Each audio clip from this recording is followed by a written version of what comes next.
The film begins with John heading to his job in Alaska, USA. John tells us he works for an oil company as a hunter, protecting the workers from the wolves surrounding the work site. John explains that most of the workers at the company are fugitives from justice, having committed crimes, and another group are outcasts from their communities. Strangely, John tells us, with sadness, that he feels he belongs with these workers because he's like them. We learn the reason for John's sadness is that his wife, Anna, died after a long battle with illness. John feels guilty towards his wife because he couldn't help or save her from death. Most of the time, John holds a picture of his wife, reminiscing about their memories and the beautiful times they shared. He also writes letters to his wife, crying, imagining that his words will reach her. John says in his letters that he wishes his life would end because he feels useless in the world.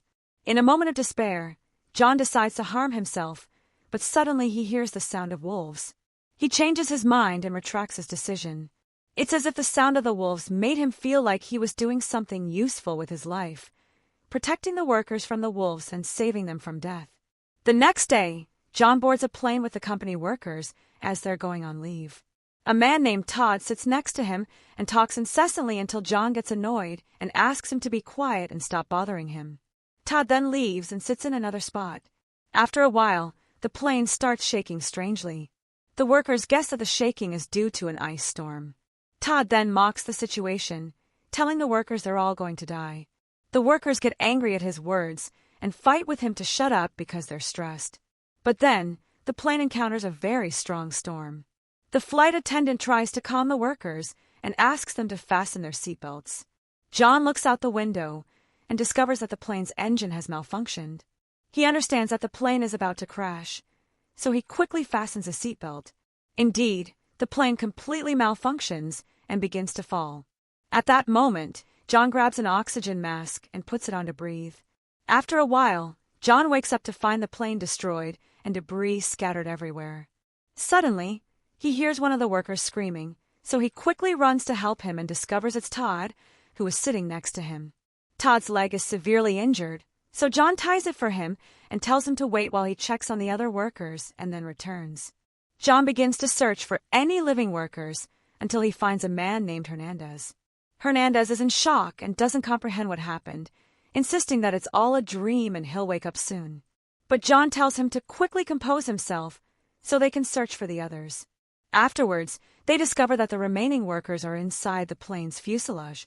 John then discovers that a large number of workers died due to the accident. One of the workers is bleeding and is on the verge of death. This worker asks John to help and save him, but John knows there's nothing he can do. So, he talks to him, asking him to accept the situation, and keeps his focus until the worker dies peacefully. At this point, all the workers are affected by his death. Due to the intensity of the situation, one of the workers goes into a state of shock, which makes him laugh. He tells his colleagues that they will all follow their dead colleague. But John starts talking to the workers, making them understand that they must unite to face the harsh environment they are in, especially since it's very difficult for anyone to rescue them in these circumstances. They have no solution but to go and look for wood and anything else they can burn to warm themselves instead of freezing to death. They also need to look for anything edible before they die of hunger. When night falls, John and his companions manage to light a fire. But suddenly, John finds a wolf eating one of the corpses. He runs towards it to make it leave the area, but the wolf attacks John and bites him in the leg. John keeps hitting the wolf to make it let go, but to no avail, until the workers arrive and hit the wolf on the head until it releases John and flees. Afterwards, they all gather around John, and one of them begins to treat his injury. At that moment, John tells them they have two possibilities. The first is that this wolf has strayed from the pack, and the second is that they are now truly within the wolf's territory. John informs them that if the second possibility is true, the wolves will continue to attack them until they leave their area of influence. Moreover, the smell of the corpses will attract a large number of wolves, so they must gather all these corpses and move them away. They all move and begin to collect them and put them in a distant place. However, one of the workers, named Diaz, searches the corpse of one of the dead and takes his wallet. But John sees him and tells him to return the wallet because he must respect the dead and not steal their belongings. Diaz refuses to listen to John. So, John tells him he has 5 seconds to return the wallet, or he will hit him and make him bleed from everywhere. Diaz throws him the wallet and leaves. Afterwards, they all gather and light a fire, talking together.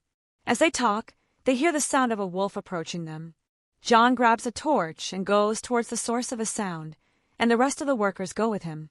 They then see a huge wolf standing in front of them, and the workers are shocked when they see the eyes of a large number of wolves appearing in the dark. They get scared and want to run away, but John stops them and tells them to stay in place because the wolves are testing their strength. He informs them that this large wolf is the pack leader, named Alpha, and explains that this situation is a test of strength. If the alpha wolf notices any sign of fear from them, it will attack them immediately. Indeed, after moments, the alpha wolf moves away, and the rest of the pack disappears. But John knows that the wolves will remain nearby, so he tells his colleagues that they must have guard shifts every 2 hours and tells them to go to sleep because he will take the first guard shift. After 2 hours, John switches with his colleague Burke. John emphasizes to Burke that he must stay awake and not sleep. John leaves him and goes to sleep. Afterwards, Burke begins his guard shift with Hernandez. However, Hernandez moves away from the area to relieve himself. At that moment, 2 wolves attack him and kill him. The next day, John wakes up and is shocked when he sees Hernandez's corpse. At that point, the workers become very disheartened due to their colleague's death. John then explains to them that the wolves killed Hernandez but didn't eat him, which means they are now inside the wolves' territory, and the wolves will continue to attack them one by one until they are all gone. Therefore, they must leave this place immediately and move away from the wolves' area of influence. John points to a forest in front of them and suggests to his colleagues that they go to this forest in the hope that they would have moved away from the wolves' territory. If not, at least they will be able to hide among the trees and defend themselves when the wolves attack them.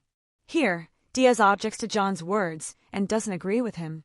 At that point, the workers remain silent and none of them respond. So, John tells them that he will get ready and go to the forest alone. He leaves them and walks away.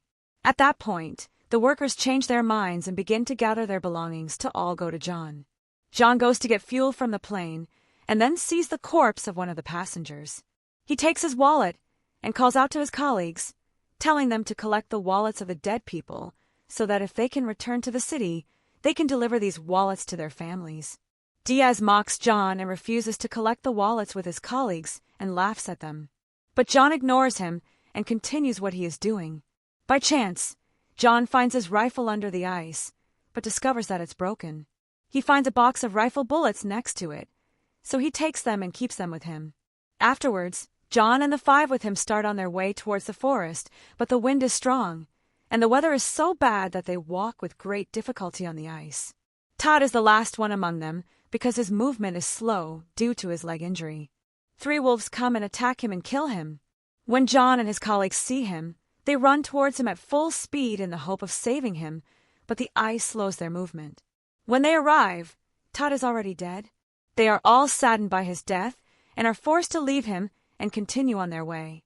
Suddenly, a group of wolves chases them, so they run with all their might through the ice to escape them.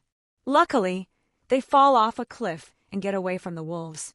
At that moment, John asks his colleagues to quickly light a fire to keep the wolves away from them. They quickly move and gather some wood, put fuel on it, and manage to light the fire. At this moment, the sounds of the wolves around them disappear, so John and his friends understand that the wolves have moved away from them. But John tells his colleagues that they must eliminate these wolves one by one to reduce their numbers, just as the wolves are doing to them. John goes and gets tree branches for him and his colleagues to use as spears to fight the wolves. John attaches the bullets he has to these spears and explains to his colleagues how to use them to kill the wolves if they attack them. But Diaz, as usual, mocks John's words. So, John tells him that he always objects because he wants to hide his fear. Diaz gets angry at John's words and raises a knife at him, wanting to fight him. John attacks Diaz and hits him, overpowering him. John then tells him to stop what he's doing because they are in a crisis and must unite. Suddenly, the alpha wolf appears and approaches Diaz.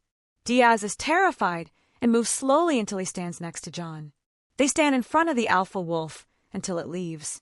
Afterwards, Diaz apologizes to John and his colleagues for what he did.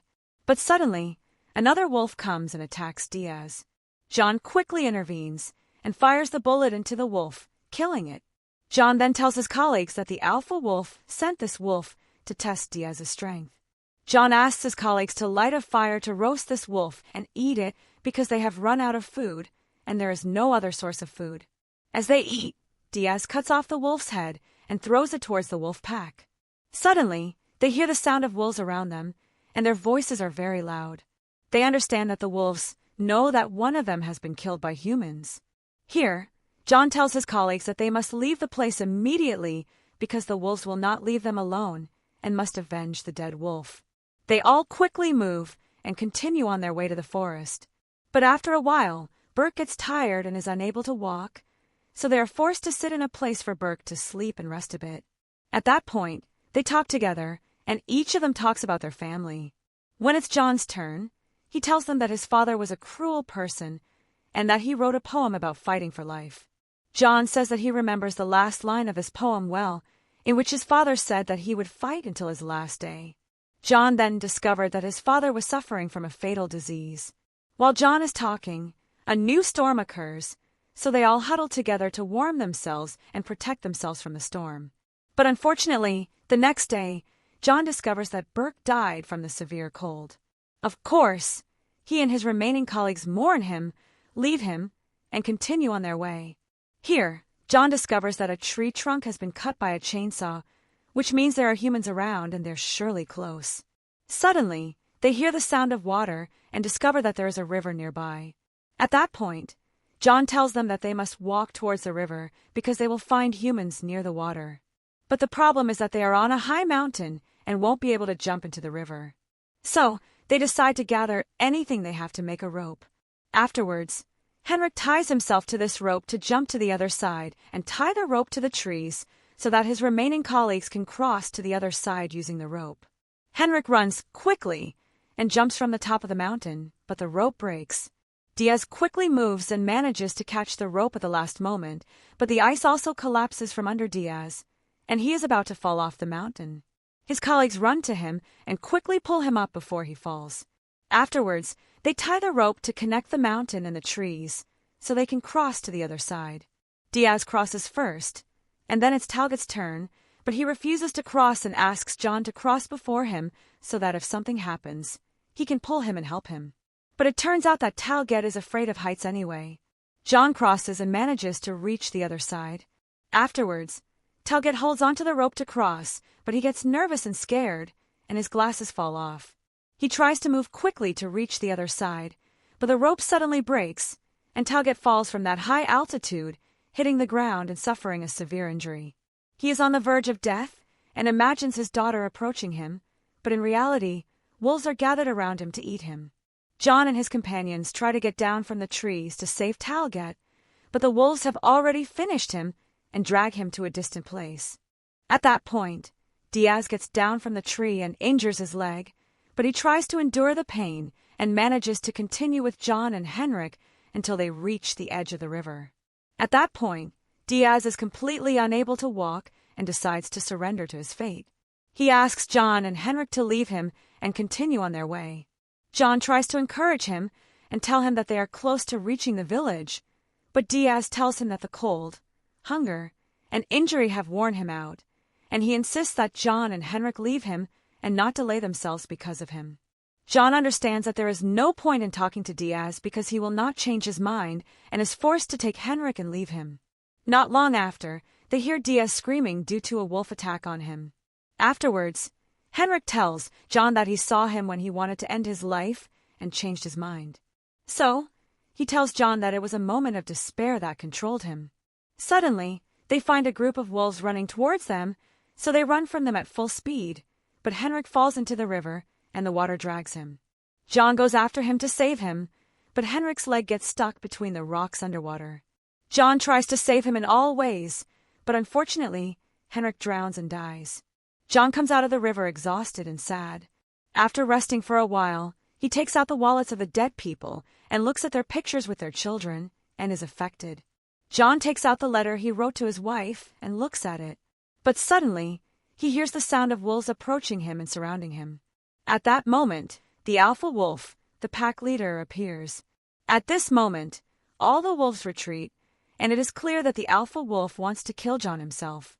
John puts the letter in his wallet and looks at his wife's picture, imagining her at that moment asking him to be brave and not to be afraid. John puts his wallet on the ground and ties a small bottle he had to one hand and a dagger to the other, securing it well. Afterwards, John breaks the bottles so that their edges are sharp. Then, John stands in front of the alpha wolf and prepares to face it. At that moment, John says the last line of the poem his father wrote, which is that he will fight until his last day.